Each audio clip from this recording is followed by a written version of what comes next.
Welcome to Happiness in the City. This is Barbara. And today I'd like to talk about a very important concept, and that is the concept of empire. Let's see what we have here in Wikipedia.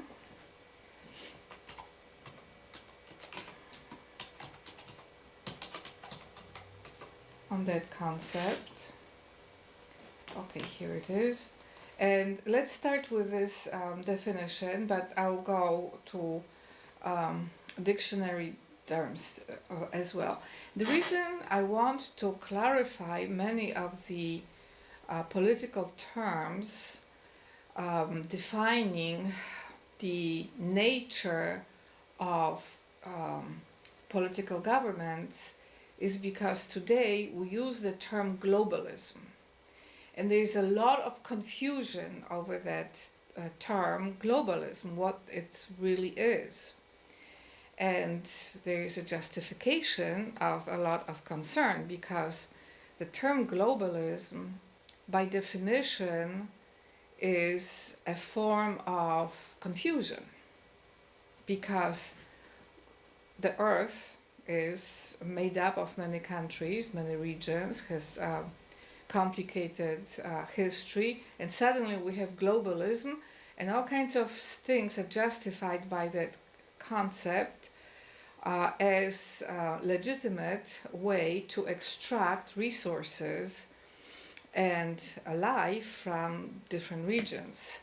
So we have to go back to clarification of history of political entities, and then we'll deal with the concept of globalism in that context, because we need to have order in our international relationships, not confusion and chaos.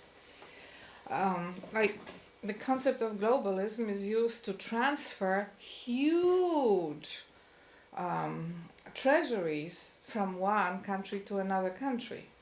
That is absolutely, totally unacceptable, because that causes injustice in divine law, because heritage from specific regions cannot be passed on from one generation to another, and instead is transferred onto other countries, other regions, other peoples who have no bloodline connections. So it's a new concept that was created quite recently, and as far as I'm concerned, it's confusion. And I like international trade, I like multinational corporations, but I don't like confusion, and neither does God. God is not author of confusion. So let's go back to understanding the nature of political entities. And the reason I'm starting with empire is because it's a concept very familiar to me. My grandmother was born in Russian Empire, and I always was fascinated by history of Russian Empire, and till the horrible things that Lenin did to Romanov family, it was a very successful place to live and to prosper. And let's look at the definition that is in Wikipedia. Here it is.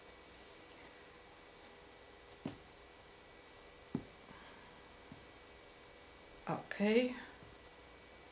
So, an empire is a sovereign state functioning as an aggregate of nations or people that are ruled over by an emperor or another kind of monarch. The territory and population of an empire is commonly of greater extent than that one of a kingdom. So in this particular definition, we have empire defined as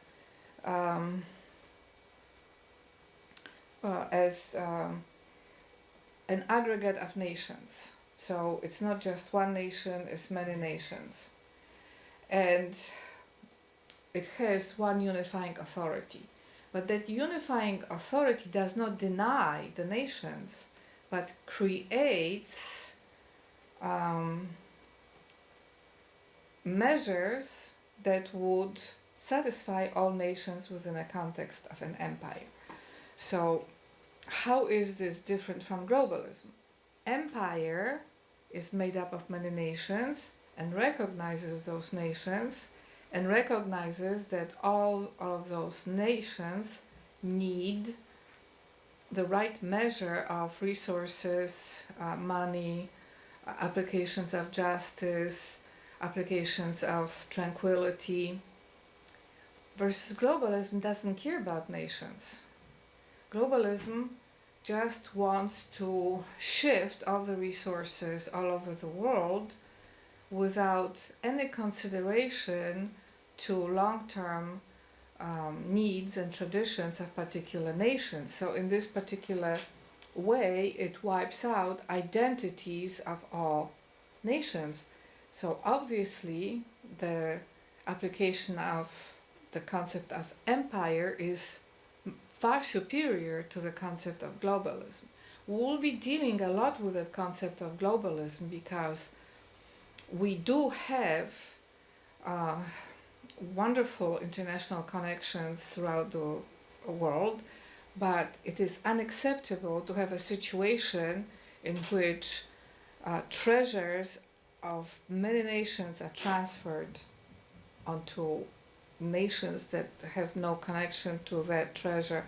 They have no connection to the bloodlines, and that causes enormous amount of destabilization and pain and suffering throughout the whole world too, because then there is no stability, there is no predictability of achievement. Like some people may work 30 years and then everything they would have bestowed on their children or grandchildren is transferred to another continent.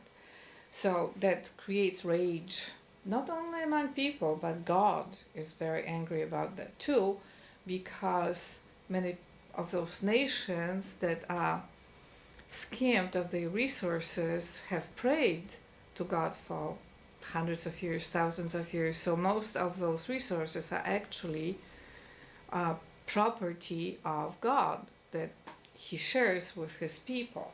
So it's a very serious situation we have today in the world.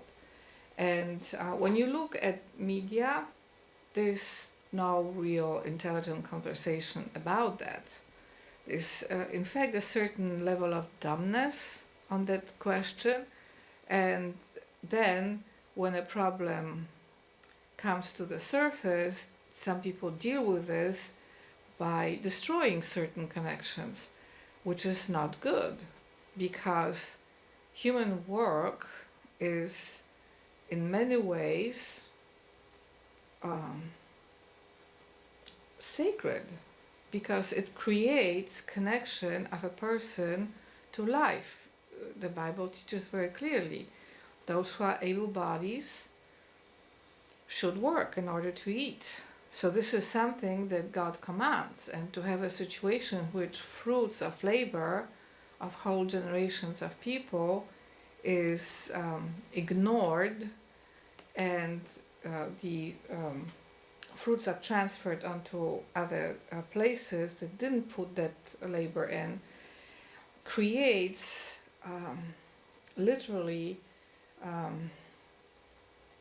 a situation in which people cannot love one another, because they feel that if they have friendly connections with another nation under globalism, they will lose everything. So now there's this attempt to create walls and create borders and all kinds of ways to stop that. The most mean way is the so-called social banning, which is one of the most uncivilized way of dealing with conflict. Let's look at what the dictionary definition says about empire.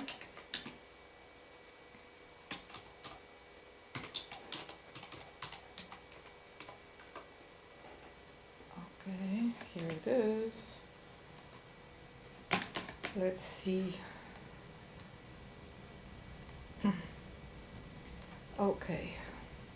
So here, as a noun, it is an extensive group of states or countries under a single supreme authority, formally especially an emperor or empress. And an example here is the Roman Empire.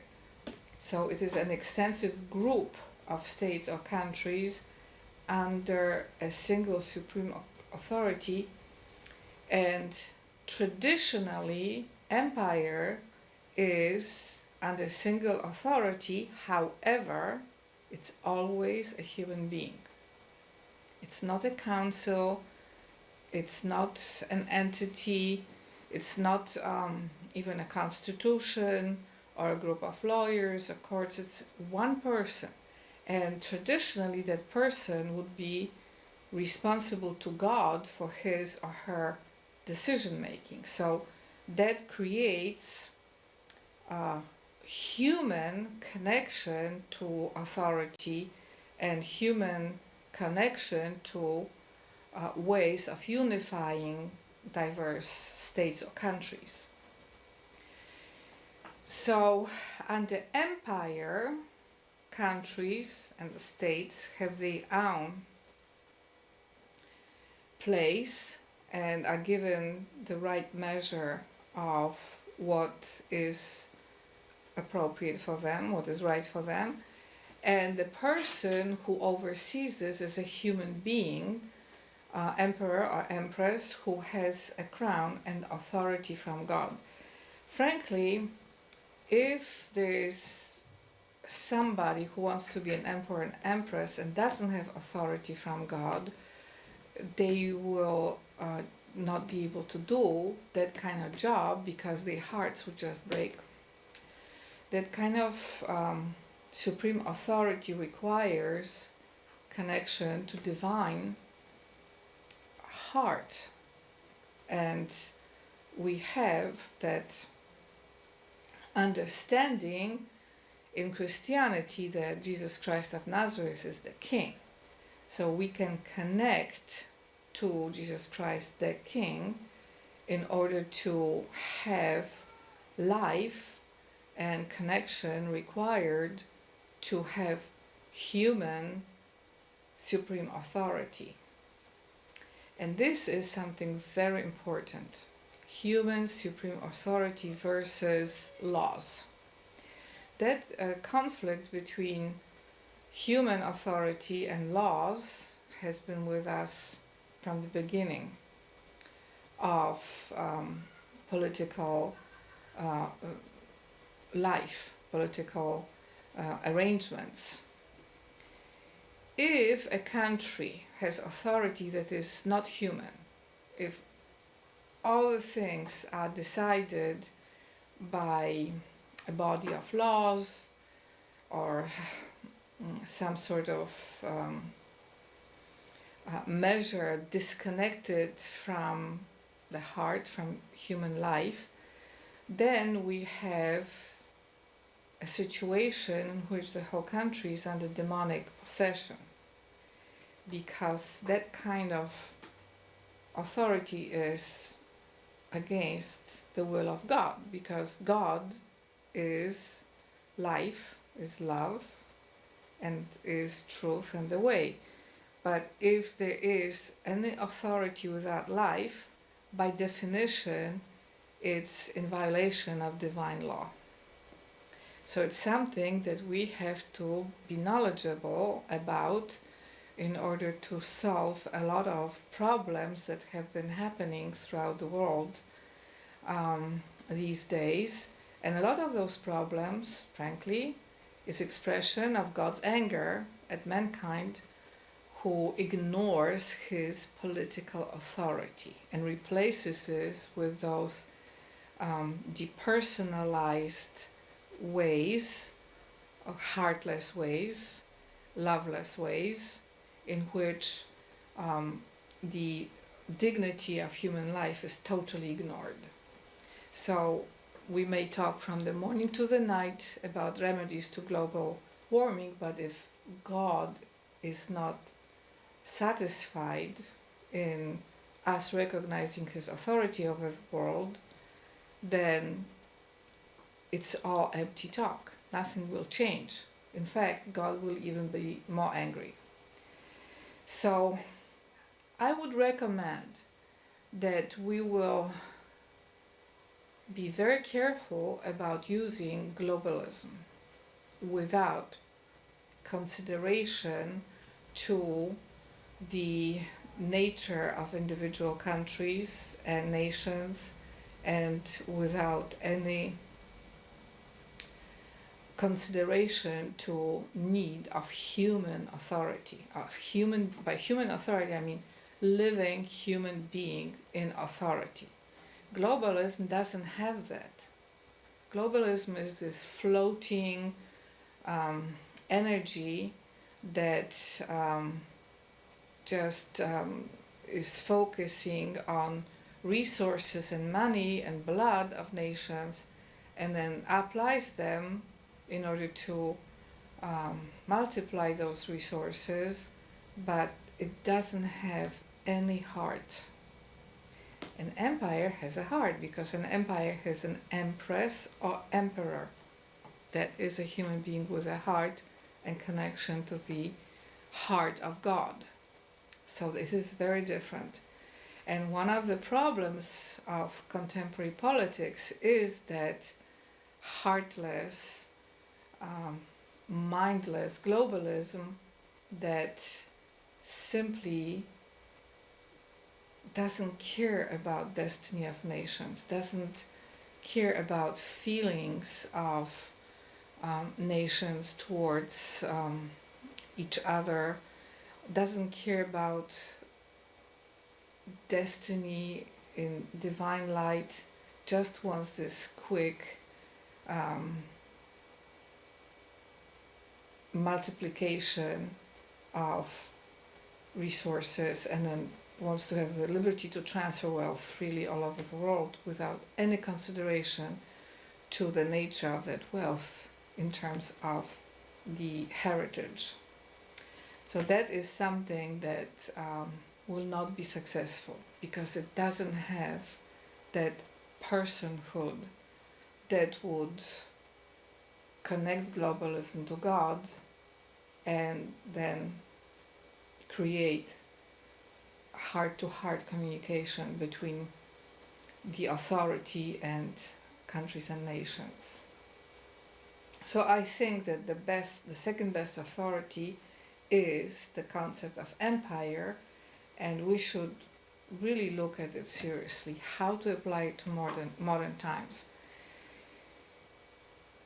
When we use that concept of empire, it simply means two things: that there is a personal authority that represents the nature of authority within empire, and that the empire respects all the nations and countries that are part of it. Today we have empires of great power and great authority, but they don't like being used as examples of empires. Instead, they like to be called federations. So modern Russia is federation, but it really is empire. United States of America is what? A country under federal government. So what's the alternative to the word federal? Imperial. America is an empire. And the difference between classical empires of Russian Empire as historically represented and current American Empire is that the focus is on authority of Jesus Christ of Nazareth. He has his people, he has his emperors and empresses through whom he works, but that is human authority, because Jesus Christ of Nazareth is both man and God. So both the United States of America and Federation of Russia are safe with God on that issue. America is in a very unique position because America doesn't recognize her imperial power through the government, but through money, and God we trust. And so far it has been sufficient to God to bring in shield and security over the entire nation of the United States of America, and we should continue it. But I would also encourage you to look into ways to create the need for human authority that would answer to God in the context of the United States of America. America never had that. So that would be a new experience, but I've already been praying to God for it and about it, how to align it and connect it to political heritage of America. And I think that would be a very exciting thing to have, because it would be like a difference between regular phones and smartphones. We would have then ability within our hearts to connect to kingdom of God, to heart of Jesus Christ of Nazareth as a source of life and stability. So that would be really awesome. I'm already experienced this in my own personal life, but I haven't experienced this in the life of the nation of the United States of America. So that would be something that would be a brand new experience for all of us, for me, for you, a true miracle of authority that I ask God for. Russia is in a different situation because Russia has 1500 years of experience of divine authority, and Russia can go in the connection to divine authority even if the world doesn't recognize it, because it's already written in all Russians' hearts. And I think it's really a very significant difference for us to know. Thank you so much, and I receive miracle of authority.